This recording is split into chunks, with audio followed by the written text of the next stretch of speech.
Hello everyone, welcome back to our channel, the E Square Expertise. Our today's topic is role and types of assumptions. Let us first see what is the role of assumption, why assumptions are actually necessary. Every economic theory is based on set of assumptions. Assumptions are necessary for building or constructing economic principles because they help to reduce the complexities of real world and give a simplified model to explain economic law or any economic principle. In the absence of assumptions, formulation of reliable economic principles would be very difficult. So, according to a Nobel laureate economist, Milton Friedman, theory is not tested by the lack of realism of its assumption.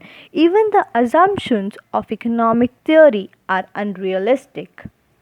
That is the reason, even though the assumptions are unrealistic, but they are necessary to be made before preparing any theory. Now, let us move to the type of assumptions. As you can see, we have four types of assumptions: behavioral, institutional, structural, ceteris paribus assumptions. Moving on to the first one, that is the behavioral assumption. Economic theories make behavioral assumptions about two things, that is, consumers and firms.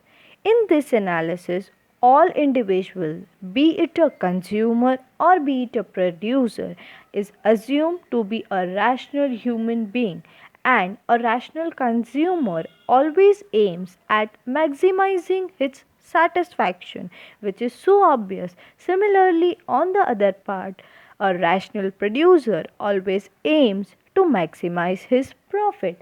This is what we study in a behavioral assumption, where we make an assumption that we will be having a rational producer as well as a rational consumer. Moving on to the next, institutional assumption. Many economic theories are concerned with social, political, and economic aspects as well as they are concerned with the institutions. All economic theories are based on the assumption of a capitalist economy. Capitalist economies always deal with market mechanism, and at the same time they are concerned with the government policies and institutions. Economic theories always assume that they have a good stable government and various institutions such as private property, competition and price system. In institutional assumptions, there is nothing but they consider two aspects. First, they see the social, political, and economical aspect, and then they see about the institutions. Now let's see what is ceteris paribus assumption. It is an important assumption made in economics. Ceteris paribus means keeping other things equal and keeping other things constant. These both phrases you might have seen in many of the principles.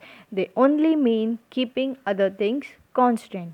Ceteris paribus helps us to simplify the economic theories in getting actual relationship between the two economic variables discussed in the theory, because if all the variables are included in one analysis with the changes in them, then it would be very difficult to come to a proper conclusion. That is the reason in many of the theories we use this and say that other things being constant or ceteris paribus.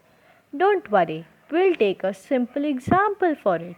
In the law of demand, which every one of us have studied in the very start, we have what seen there is demand rises with fall in the price and demand falls with rise in the price, and then we say other thing remain constant.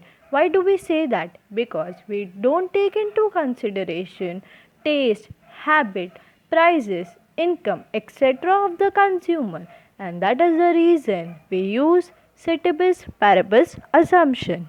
So that we can get a proper conclusion by excluding all the other things. This is all about the role of assumptions and type of assumptions. With this, we come to the end of our topic. If you like the video, please don't forget to like, share and subscribe to our channel, The E Square Expertise. Thank you.